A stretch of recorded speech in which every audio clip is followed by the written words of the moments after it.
Ranking the best coverage abilities in Madden 23. We are back here with another ability tier list update. Today we're going to be going over coverage abilities. Now I do want to say for you franchise people that did click onto the video, this is going to be more focused on Ultimate Team and like AP value, but I will be talking about what I think is best for franchise as well. I do plan on making a full channel dedicated to pretty much my Ultimate Team content on this channel, just focus on strictly franchise. That'll be coming soon, but right before we do go on ahead, get into this video, I do want to go ahead shout out the comment of the day. All right, so let's get it started. First one we got right here is acrobat. So acrobat is interesting. At the beginning of the year is like 5 AP, 4 AP on everyone, not really useful, but now we're starting to get it for 2 or 3 AP in Ultimate Team. I think it's a really nice ability to have on franchise, but the thing about acrobat is I think if you have only like one acrobat, I don't think it's good. I think a full team of acrobats is great. Like in Madden 22 where everyone had acrobat, I feel like that's where it's really, really nice. I think B or A for it right now, and I'll lean B tier. It's just when more people start getting it for 2 AP, it's gonna be really, really good because I really like the combo of acrobat and another ability we're gonna cover later. But the more people that get it for 2, the more it like starts to creep up to S tier. Like I wouldn't be surprised if acrobat starts getting dropped for 0 the way this game is going. But yeah, I think it's a really nice ability to have. It does make some crazy plays at times. It's just not consistent to the point where I can justify spending 3 AP on it, but it does make some crazy plays. Now we got bench press. Bench press, I don't really think it's great. I think it's like a D tier ability.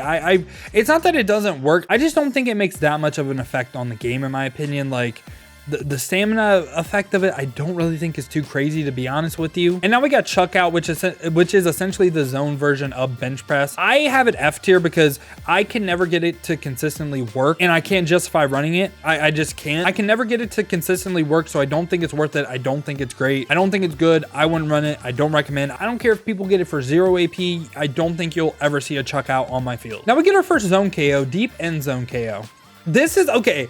I used to not like this ability, but then I started putting inside third on Jeremy Chin when he's in the box, and I kind of fell in love with it because it makes a ton of plays that you wouldn't think it would. I think it's B. I think it's, in terms of KOs, I don't think it's the best in the game right now, but I think it's very usable, very situationally good. You just kind of have to scheme around it. Like for me, I basically run an inverted cover 3 with Jeremy Chin in the box and he's in the inside third, and the amount of stuff he plays in that third with this ability is kind of crazy, but it is a little bit specific to your defense. I could see you having it higher. I could see you even having it lower. Now we got deep out zone KO. This is going to be our first S tier ability in my opinion. I think it's the best zone KO in the game. If you're running match coverage or you want to run zone coverage, I think you should have deep out zone KOs on your outside CBs and your top safeties. I feel like that overall leads to the best KOs. At times it does feel like I cannot complete a pass against these deep out zone KOs comboed with even more KOs. It's kind of nuts. And now we got deep route KO. Deep route KO for me is also going S tier. I think it is the best man KO in the game right now. I think that switched earlier in the year.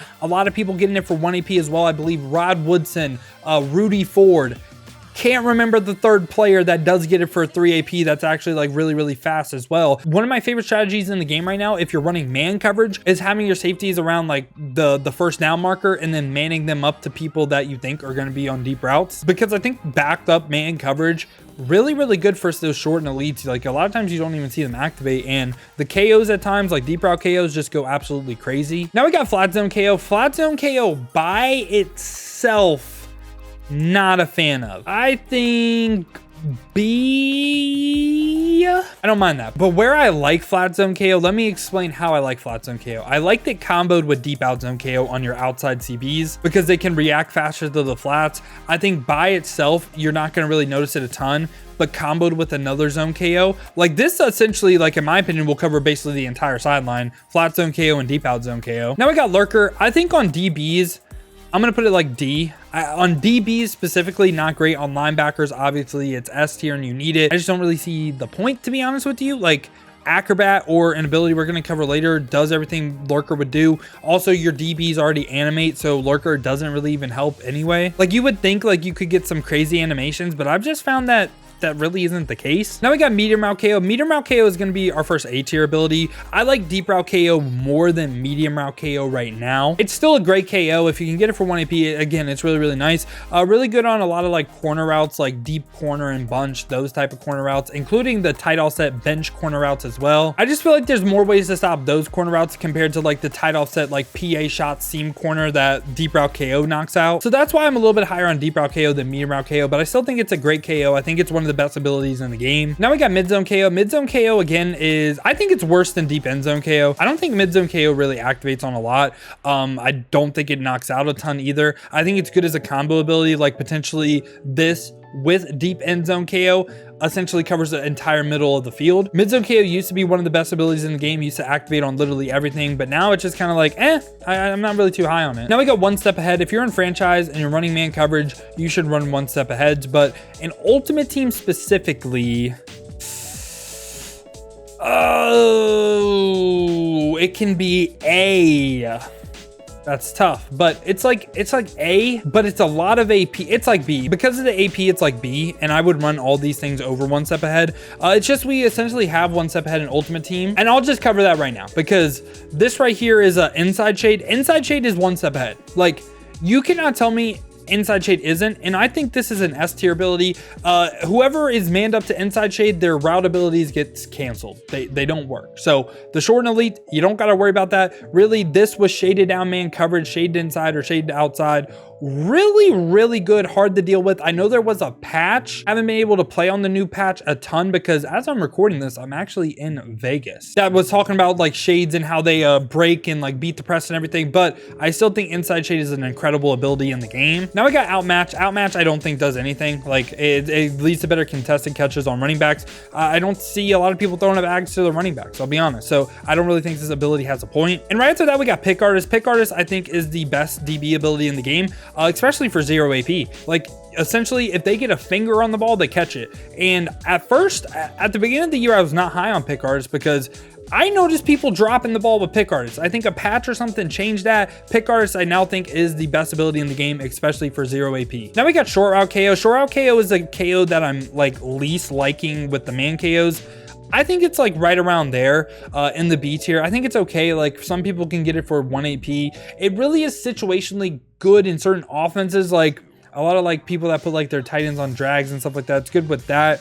You really just have to mix up where you put this person for him to really be effective. But short KO, not bad, but I just would rather use medium or deep. Now we got Tip Drill. This is the biggest riser, and I'm going to be honest, in my first ability video with secondary, I was wrong. This is like an A tier ability now, and it was S tier for a while, but in my opinion, it's A tier with 0 AP. I just think Pick Artist does everything Tip Drill does, just better. So I would just prefer the Pick Artist instead of Tip Drill for 0 AP. But yeah, it's actually a really great ability in the game. Helps you like defend the ags, helps you get rewarded when they throw it up in the coverage. So Tip Drill, really, really nice to have. Film Study is 5 AP. No one in the game can get it right now. I think it's like C. It has a really easy counter. Just don't call the same play in a row. Like you can set up the same thing in different plays, just stop calling the same play in a row. I've never really been high on Film Study. I just don't really think it's that crazy, especially if you play like a really good player that knows like, hey, you have Film Study? Okay, I'll just not come out in the same play. And also committing 5 AP when this year you need a lot of stuff to stop the ags. I mean, at the end of the year, this might be like an A tier ability because everything's going to be for 0 AP. So it could be even higher, but I'm going to go ahead and lean towards the C tier right now. Now we got On the Ball. On the Ball, I'm also going to put C. For 0 AP, it's not bad, but again, it's kind of just what I said about Film Study. I just think committing to, you don't really have to commit to On the Ball, but just running that over like a 0 AP pick arch or something, I don't think is smart. I have heard people in blitzes with On the Ball, they don't fall for play action. That's going to need further testing for me because that could make the jump into B or A for me, but I'm going to leave it in the C tier for right now. And now we got Outside Shade, last ability of the video. Outside Shade is, I don't know what Outside Shade activates on, I'll be honest, because Inside Shade literally activates on everything. I'll go ahead and put it in the D tier. I just think there's no point to run Outside Shade when Inside Shade exists. This was my new rankings of the best secondary abilities in Madden 23. Let me know your thoughts down below in the comments. Let me know what you're rocking on your CBs, your DBs, your safeties. If you did enjoy the video though, you enjoy content like this, make sure to hit that like button and subscribe. If you want to see me use some of these abilities live, check the links in the description, hit that Twitch with a follow. We've been grinding the streams over there, so I would greatly appreciate that. Now, if you don't feel like heading over to the Twitch, you guys want another video to watch, check this one out right here. I ranked the best O-line abilities in Madden 23.